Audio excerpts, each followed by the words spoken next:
The field hospital at Forward Operating Base Razor was designed to save lives, not take them. Its white canvas walls, marked with prominent red crosses visible from the air, were supposed to guarantee sanctuary under international law. The smell of antiseptic mixed with desert dust filled the air as medics moved between rows of cots where wounded American soldiers and local civilians waited for treatment. Combat Medic Sergeant Camila Ross stood at the triage station, her blue medic smock stained with blood from the morning's casualties. At 29 years old, she'd spent 7 years as a Navy corpsman before transferring to the Army, and she'd seen more trauma in that time than most emergency room doctors would see in a career. Her hands, currently checking the vitals of a 19-year-old private with shrapnel wounds, moved with practiced efficiency that came from treating hundreds of wounded under conditions that would break most medical professionals. What nobody at FOB Razor knew, what wasn't in any personnel file accessible to the base command, was that Camila had another skill set entirely. Before becoming a medic, she'd spent 3 years in a classified special operations unit that conducted direct action missions in denied territories. She'd been trained in close-quarters combat, advanced marksmanship, and tactical operations that officially never happened. Then, an IED blast during a classified mission had nearly killed her, and during her recovery, she discovered that saving lives felt better than taking them. She'd requested transfer to medical services, completed all the training, and spent the last 18 months as a combat medic. Her previous life as an operator was buried in classified files with security restrictions that made most intelligence analysts uncomfortable. The official story was simple. Camila Ross was a medic, just a medic. That story was about to be violently corrected. The attack came at 13:47 hours on a Tuesday afternoon when the hospital was at maximum capacity. 42 patients, 16 medical staff, and only 8 soldiers providing security for a facility that was supposed to be protected by international humanitarian law. The first indication something was wrong came when the radio operator at the command post suddenly went silent mid-transmission. Then the perimeter alarms failed. Then the generator cut out, plunging half the hospital into emergency lighting. Captain Marcus Webb, the hospital's chief medical officer, looked up from the surgery he was performing. "What's going on with the power?" Nobody had time to answer before the shooting started. The sound of automatic weapons fire erupted from the south entrance, not the occasional crack of distant combat that everyone at FOB Razor had become accustomed to, but the sustained roar of multiple weapons firing in coordinated volleys, the distinctive bark of AK-47s mixed with the heavier punch of PKM machine guns. Camila's combat instincts kicked in before her conscious mind fully processed what was happening. She dove behind a medical supply cabinet, pulling the injured private with her as bullets tore through the hospital's canvas walls with lethal efficiency. All around her, medical staff and patients were screaming, trying to find cover that didn't exist in a facility designed for healing rather than fighting. Through the chaos, Camila heard the attacking force calling to each other in Pashto, coordinated, professional, moving with tactical discipline. This wasn't random terrorism. This was a military operation. "Everyone down!" she screamed, her voice cutting through the panic with the kind of authority that made people obey without thinking. "Medical staff, get the patients to the floor, now!" The 8 security soldiers at the hospital were already engaging, but they were outgunned and outmaneuvered. Camila watched 3 of them go down in the first 30 seconds, killed by attackers who were using suppressing fire and tactical movement that indicated serious military training. A figure appeared in the south entrance, an insurgent in tactical gear carrying an AK-47, scanning for targets with professional efficiency. He spotted a nurse trying to help a patient and raised his weapon. Camila moved without conscious thought. Her hand grabbed the combat knife she kept strapped to her ankle, a holdover from her previous life that regulations said she shouldn't carry but that she'd never stopped wearing. She threw it with the kind of precision that came from hundreds of hours of practice, and the blade buried itself in the insurgent's throat before he could fire. He dropped, gurgling, and Camila was already moving toward him. She grabbed his AK-47 as he fell, checked the magazine, 30 rounds, full auto, and transitioned to a firing position that was textbook special operations. The medic's blue smock she wore suddenly looked very different when the person wearing it was holding a rifle with professional competence. 2 more insurgents entered through the same doorway, and Camila put them both down with controlled pairs, 2-shot center mass for each target, exactly the way she'd been trained in her previous life. They dropped before they even realized the person shooting at them was supposed to be medical staff. "Medic with a gun!" one of the remaining security soldiers shouted in confusion. "What the hell? Shut up and fight!" Camila shouted back, already moving to a better position. Through the hospital's interior, she could hear more attackers entering from multiple directions. This was a coordinated assault. They'd probably studied the hospital's layout, knew where the patients and staff would be concentrated, and were planning to execute everyone inside. The tactical part of Camila's brain, the part she'd been ignoring for 18 months, came roaring back to life. She assessed the situation with the kind of speed that came from combat experience. Approximately 40 to 50 attackers based on the volume of fire, multiple entry points, security force down to 5 effective soldiers, medical staff and patients pinned down, and maybe 3 minutes before the attackers finished clearing the hospital and killed everyone inside. Captain Webb appeared beside her, his face showing the shock of a doctor watching his medic transition into something he didn't understand. "Ross, what are you—" "Sir, I need you to get every mobile patient and staff member to the operating theater," Camila interrupted, her voice carrying the calm authority of someone who'd made life or death decisions before. "Barricade the doors. Don't open them until you hear the all-clear signal. 3 shots, pause, 2 shots. Anything else, assume hostiles."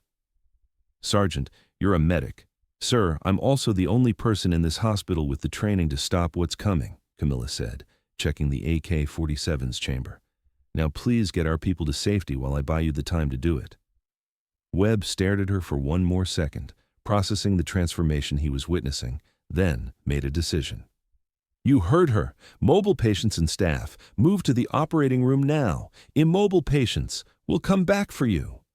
As medical staff began evacuating the wounded who could move, Camila conducted a tactical assessment of her situation.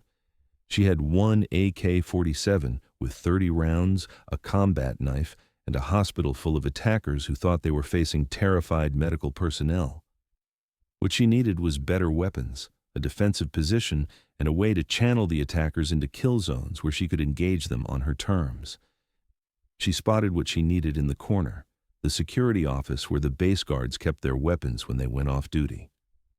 Camila sprinted across the hospital's central corridor while bullets chewed up the walls around her, dove through the security office door, and found exactly what she'd hoped for: an HK-417 automatic rifle, the 7.62mm battle rifle favored by special operations forces worldwide. The weapon felt like coming home. Camila performed a functions check with hands that remembered every movement: chamber clear, magazine seated, selector switch, optics zeroed.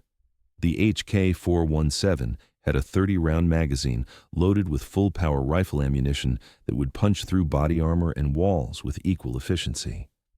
She also found 4 additional magazines, 2 fragmentation grenades, and, in a stroke of luck that felt almost divine, a tactical vest with armor plates that someone had left behind.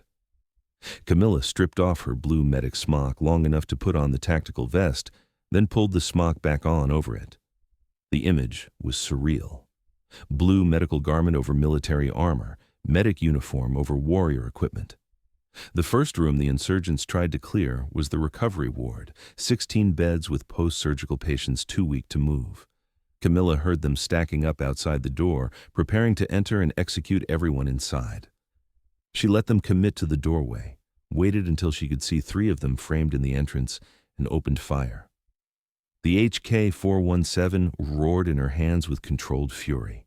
The 7.62mm rounds struck with devastating effect. The first insurgent went down before he even knew he was being engaged. The second managed to turn toward the threat before Camila's bullet found his chest. The third tried to retreat but caught 2 rounds in the back as he scrambled away from the doorway. The remaining insurgents outside the recovery ward reacted with professional speed. They didn't panic, didn't freeze. They immediately maneuvered to flank her position while laying down suppressing fire. These weren't untrained fighters. These were soldiers. Camila was already moving, using the hospital's interior layout to her advantage. She'd worked in this facility for 6 months and knew every corridor, every supply closet, every angle and corner. The insurgents knew the layout from reconnaissance, but she knew it from living here. She posted herself at a corridor junction where 3 hallways intersected, a tactical position that gave her overlapping fields of fire and limited the angles where she could be attacked. 2 insurgents tried to rush her position, and Camila dropped them both with precise shots that showed she'd done this kind of close-quarters fighting before. "Contact rear!" someone shouted, one of the surviving security soldiers, engaging insurgents trying to flank through the hospital's east wing. The soldier fired a burst from his M4, then his weapon clicked empty. "I'm out!" Camila pulled one of her spare magazines and threw it across the corridor to him. "Reload and fall back to the OR!" The soldier caught the magazine, his face showing confusion about why the medic was giving tactical orders and had spare ammunition, but he followed the command without argument. Sometimes in combat, you didn't question the person keeping you alive. You just obeyed and sorted out the details later. The insurgents tried a coordinated push, 6 of them moving in tactical formation through the central corridor, using suppressing fire and maneuver exactly the way they'd been trained. Camila let them advance into the kill zone she'd mentally mapped, waited until they were committed, and then pulled the pin on one of her fragmentation grenades. She threw it with the precision that came from countless training iterations, and the grenade landed exactly where she'd intended, in the middle of their formation with nowhere for them to go. The explosion in the confined corridor was devastating. The overpressure alone was enough to incapacitate, and the shrapnel found every exposed target. When the smoke cleared, 6 insurgents were down. Camila transitioned immediately to her rifle and put controlled shots into any target that was still moving. In close-quarters combat, you didn't leave wounded enemies behind you. It was a brutal calculus that she'd learned in her previous life. "What the hell is happening?" Captain Webb's voice came from the operating theater, where he'd barricaded himself with the mobile patients and staff. "Who's shooting?" "Stay in the OR!" Camila shouted back, changing magazines as she moved to a new position. "Do not come out!" She could hear the insurgent force reacting to her resistance.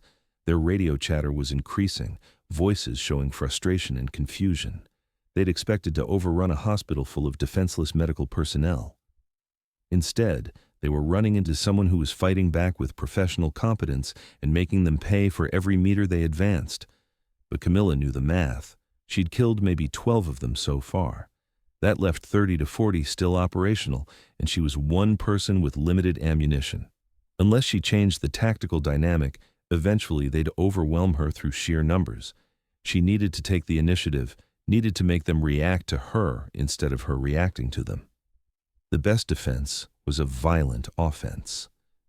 Camila moved through the hospital with purpose, no longer defending fixed positions but actively hunting. She knew where the insurgents would have to go, the patient wards, the operating theater, the triage area where wounded were concentrated. She positioned herself to intercept them before they reached those locations.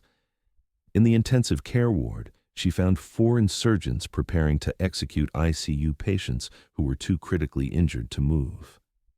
Camila came through the door fast and low, catching them by surprise.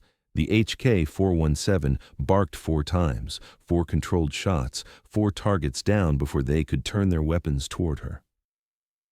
An insurgent appeared from behind a curtain, his AK-47 swinging toward her. Camila's rifle was momentarily pointed the wrong direction, and he had a split-second advantage that should have killed her. Instead, she dropped the rifle and drew her combat knife in one fluid motion, closing the distance before he could fire, and driving the blade up under his ribs with the kind of precision that came from muscle memory carved by years of close combat training. He dropped, and Camila reclaimed her rifle, checked the magazine, 15 rounds remaining, and kept moving. The surgical wing had 6 insurgents moving methodically through it, checking each room for targets. Camila intercepted them at a corridor junction where the hallway narrowed, creating a fatal funnel that limited their ability to use their numbers advantage. She opened fire from a position that gave her cover while they were exposed, and the confined space turned into a killing ground. She dropped 3 of them in the first 5 seconds. The remaining 3 tried to retreat, but Camila pursued aggressively, not giving them time to establish a defensive position. Close-quarters combat was about momentum and violence of action. Whoever maintained the initiative usually survived, and whoever lost it usually died. She caught them trying to set up a defensive position at the nurses' station and killed all 3 before they could establish effective fields of fire. The HK-417's magazine ran dry, and Camila performed a tactical reload while moving to cover, her hands executing the magazine change with automatic precision. Behind her, she could hear more insurgents responding to the firefight, converging on her position. She'd just made herself the center of attention, which was tactically exactly what she'd wanted. Better they focus on her than hunt for patients and staff. But it was also extremely dangerous. Camila moved fast, using her knowledge of the hospital's layout to stay ahead of the converging forces. She led them away from the operating theater, where the bulk of the patients and staff were sheltering, drawing them toward the hospital's south wing where there were fewer civilians to protect. In the pharmacy, she found medical supplies that could be weaponized, oxygen tanks that could become improvised explosives if punctured in the right way, alcohol and cleaning solvents that were highly flammable, syringes and medical instruments that could be used as weapons if necessary. Camila positioned one of the large oxygen cylinders in a doorway, ran a tripwire made from IV tubing across the entrance at ankle height, and then fired a single shot into the cylinder from a safe distance. The tank ruptured with explosive force, sending shrapnel through the doorway at lethal velocity. When 2 insurgents tried to enter through that door 30 seconds later, the tripwire caused one of them to stumble into the cloud of escaping oxygen just as Camila fired an incendiary round she'd found in the security office. The oxygen ignited with a flash fire that filled the doorway with flames hot enough to be immediately lethal. The insurgents were learning that the hospital had become a death trap, but they were committed now. They'd lost too many fighters to retreat without completing their mission, and their commander was clearly driving them forward despite the casualties. Camila heard them trying to flank her position, moving through the hospital's ventilation spaces and ceiling crawlways. She grabbed her last fragmentation grenade, climbed onto a medical supply shelf, and lobbed it up into the ceiling space where she could hear movement. The explosion brought down ceiling tiles and 2 bodies that had been trying to maneuver above her. She was down to her last magazine, 20 rounds in the HK-417. Against an enemy force that still numbered at least 20 fighters, those weren't good odds. But Camila wasn't fighting to win in conventional terms. She was fighting to buy time for the patients and staff to survive, and every minute she kept the insurgents occupied was another minute for potential relief forces to arrive. A soldier appeared at her side. Corporal Javon Mitchell, one of the security detail who'd survived the initial assault. His face was streaked with blood, and his uniform was torn, but he was still in the fight. "Sergeant, I've got maybe 40 rounds left, and I have no idea what the hell is happening, but I'm with you." "Good," Camila said, checking her ammunition. "We're going to the supply depot.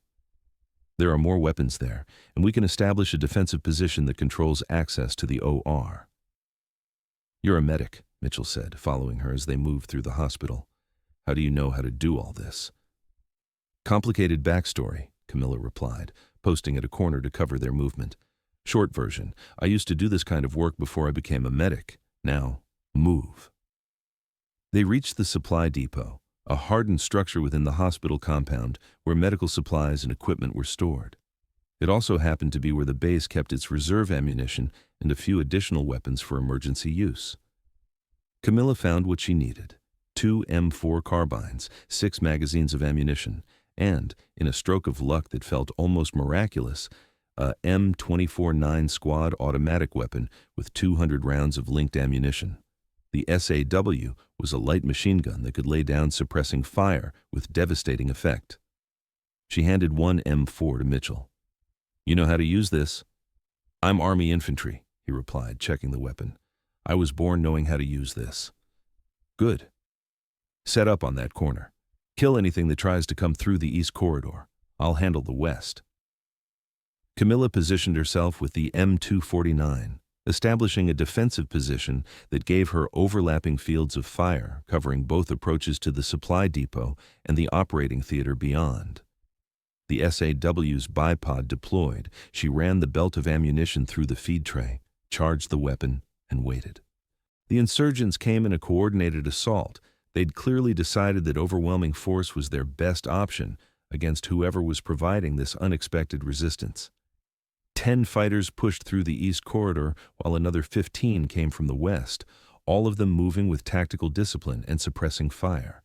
Mitchell opened fire with his M4, controlled bursts that dropped the first 2 insurgents through the east corridor. "Contact east!" "Seen," Camila replied, opening fire with the M249. The light machine gun roared, sending controlled bursts downrange at a cyclic rate of 800 rounds per minute.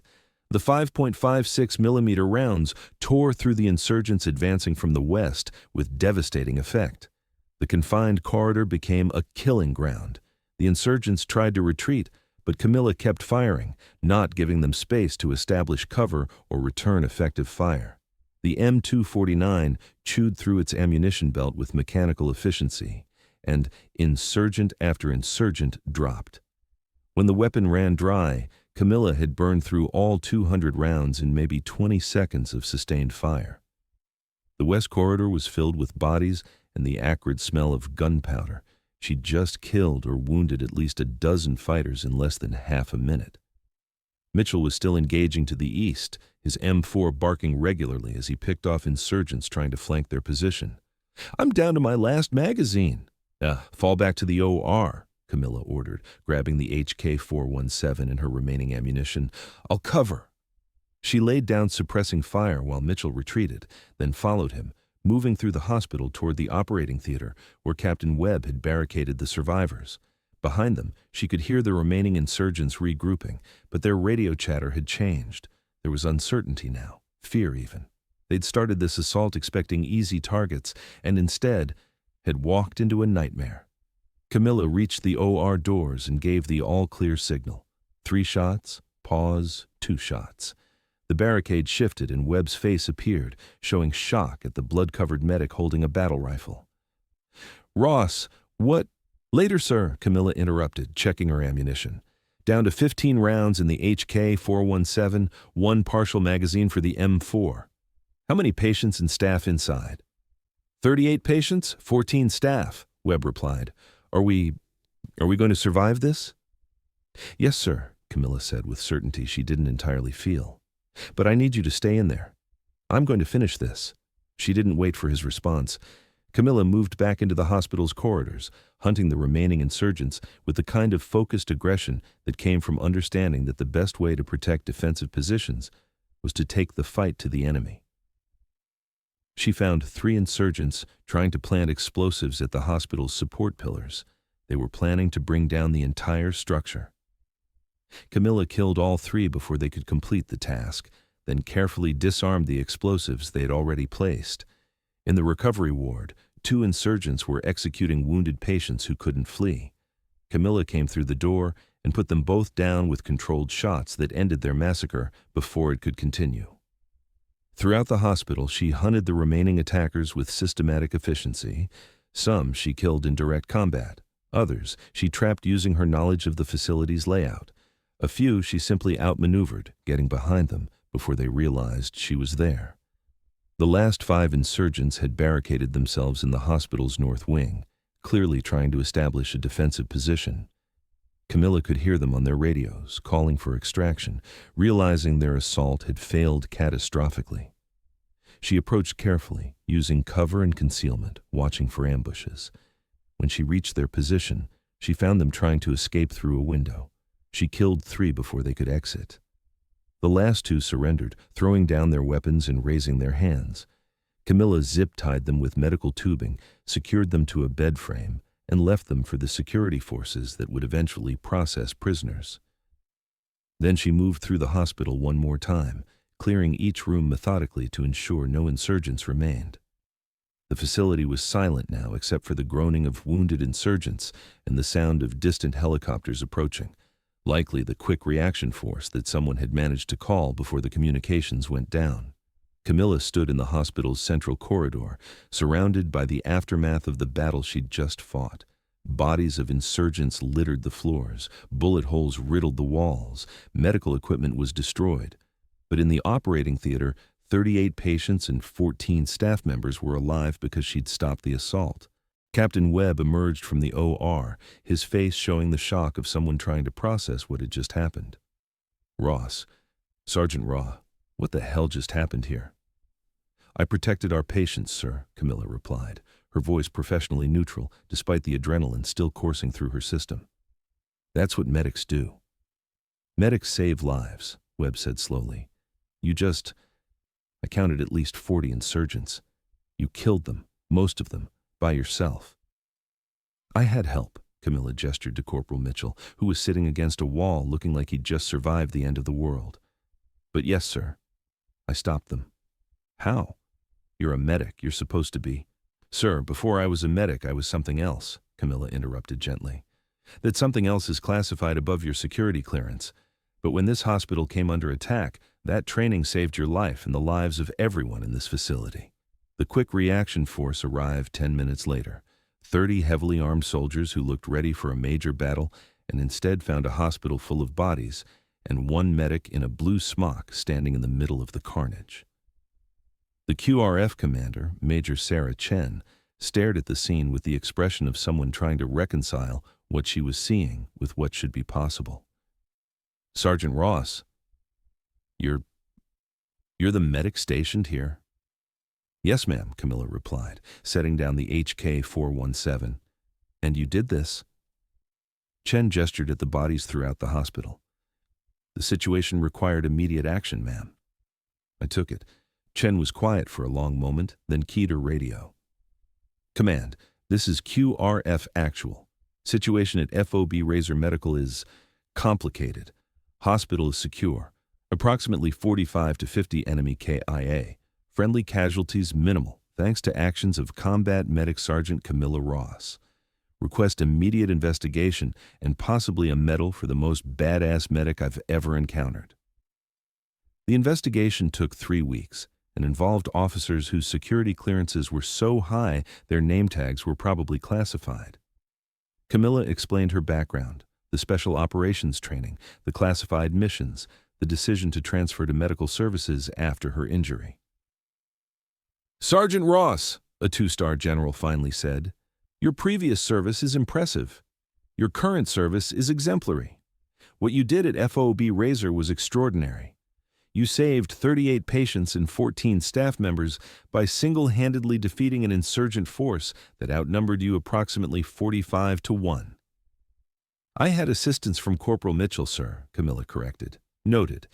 But the tactical analysis suggests you personally eliminated approximately 42 enemy combatants in close-quarters combat while wearing a medic's uniform and using captured weapons. The situation required it, sir. The situation required someone with your unique combination of medical training and special operations experience, the general agreed. Which raises an interesting question.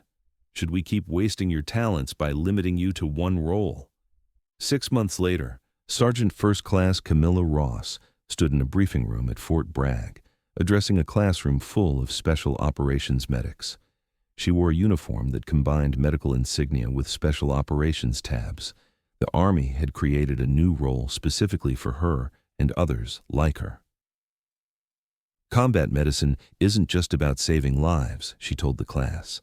It's about understanding that sometimes the best way to save your patients is to eliminate the threat trying to kill them.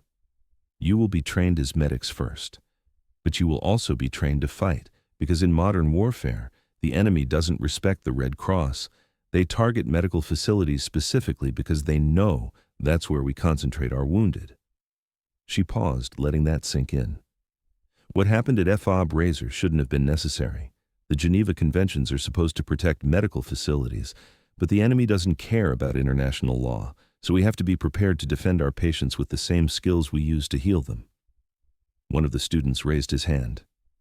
Sergeant, the report said you were just a medic when the attack happened. How did you know what to do? "I wasn't just anything," Camila replied. "I was a medic with additional training that became relevant when the situation demanded it. The lesson isn't that every medic needs to be a door-kicking operator. The lesson is that you can't predict what skills you'll need in combat. So you train in everything, you stay proficient, and when the moment comes, you do what's necessary to protect the people depending on you."